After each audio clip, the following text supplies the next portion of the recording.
미국으로부터 관세 폭탄을 맞은 중국 베이징이 이를 위한 전반적인 배치가 극비에 있었다고 전해집니다. 이는 실은 관세에 관한 베이징의 기밀 문서입니다. 문서는 호주에 사는 자유주의 법학자인 웬홍빈 교수가 중국 체제 내의 양심적인 인사들로부터 입수한 기밀 문서라고 합니다. 문서는 트럼프의 이번 관세 전쟁에 대한 중국의 전반적인 총전략이며 결의안이라고도 말할 수 있겠습니다. 결의안이 만들어지고 2025년 4월 7일에서 9일까지 각 성과 현 및 군의 관리들에 하달되어 열독한 뒤 바로 회수해갔다고 합니다. 이 문서는 극비 문서로 읽을 권한이 있는 관리들만 각 지역에 지정된 장소에서만 열람하되 기록하거나 복사나 촬영은 허용되지 않았다고 전해집니다. 일부 인사들이 이 문서의 주요 내용을 기억에 근거해 정리했습니다. 그 내용으로 보아도 신뢰도가 매우 높고 시진핑의 현재 처한 상황에서 할 수 있는 생각과도 아주 흡사하다고 보여집니다. 그러면 지금부터 그 주된 내용을 말씀드리도록 하겠습니다. 중국이 현재 미국과의 관세 전쟁에서 전략은 무엇이며 그들의 비전과 앞으로 취하게 될 조치에는 어떤 것들이 있을까요? 전체 문서는 약 7,000글자 정도로 되어 있었습니다. 이 결의안은 미국의 관세 전쟁을 트럼프가 시작한 정치, 경제, 군사적 그리고 문화적 전체 전쟁의 첫 번째 전투로 규정하고 있습니다. 즉, 관세 전쟁은 전체 전쟁의 서막에 불과하다입니다. 따라서 이 결의안은 전 방위에서의 중국의 전략적 배치라고 볼 수 있겠습니다. 결의안은 중국 정부와 군 전체가 시진핑의 전략 호소에 맞춰 결정적인 투쟁으로 제2차 세계대전 종전 이래 미국의 경제와 군사 및 국제 정세에서의 패권적 지위를 무너뜨리는 것이라고 정리돼 있습니다.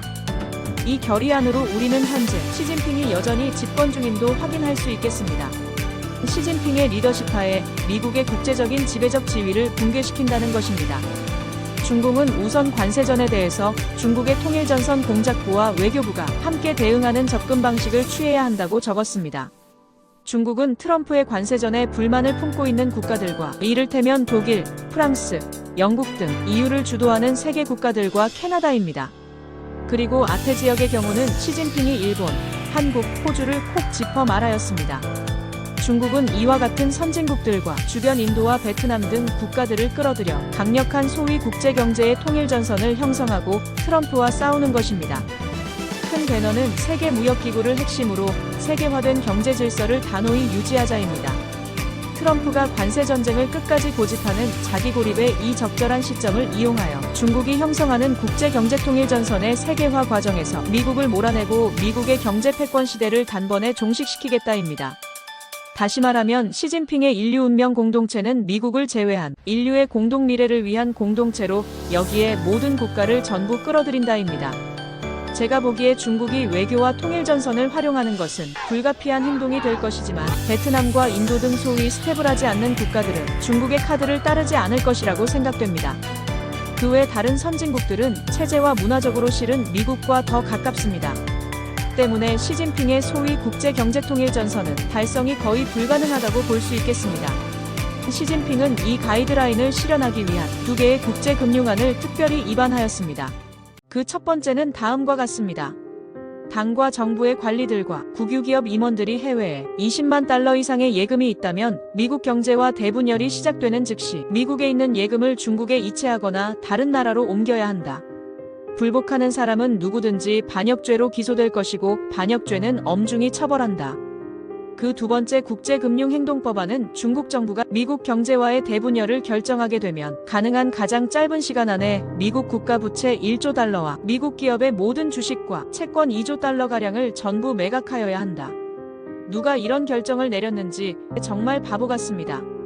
중국이 정말로 미국 국가부채와 미국 기업 채권과 주식을 매각한다면 미국 경제 질서에 큰 격변을 일으키고 금융 질서가 교란되는 경우 이는 미국에 대한 전면적인 금융 전쟁이 될 것입니다.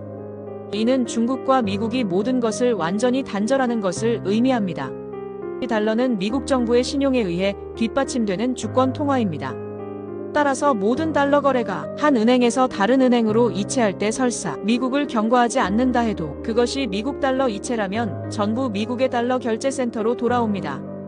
때문에 만약 중국이 대량의 달러를 들고 있고 미국이 달러 결제 시스템에서 중국을 적출해버린다면 이때 중국이 보유하고 있는 그 3조 달러는 무용지물이 돼버립니다. 미국이 이체해주지 않으면 그 3조 달러는 다른 계좌로 이체가 불가능합니다. 중국의 이와 같은 결의안은 그야말로 국제금융의 기본 상식조차 없는 무지한 머리에서 나왔다고 밖에 설명이 안 됩니다. 미국 달러 결제 시스템에서 쫓겨나면 해외 무역은 그 순간으로 끝나버리는 것입니다. 중국은 완전히 경제적 외딴 내순환 섬에 갇혀버리게 되는 거죠. 현재 중국 역시 이와 같은 거대 경제체제 하에 자체 강화 메커니즘의 내순환을 실현해야 한다고 말합니다. 중국은 시장이 거대하고 인구가 많기에 경제는 내순환으로도 충분하다고 합니다. 또한 모든 정부는 충분히 준비하고 부분 또는 전면적인 공급 시스템을 복구하여 잠재적으로 어려운 상황에 대처해야 한다고 결의안은 적고 있었습니다.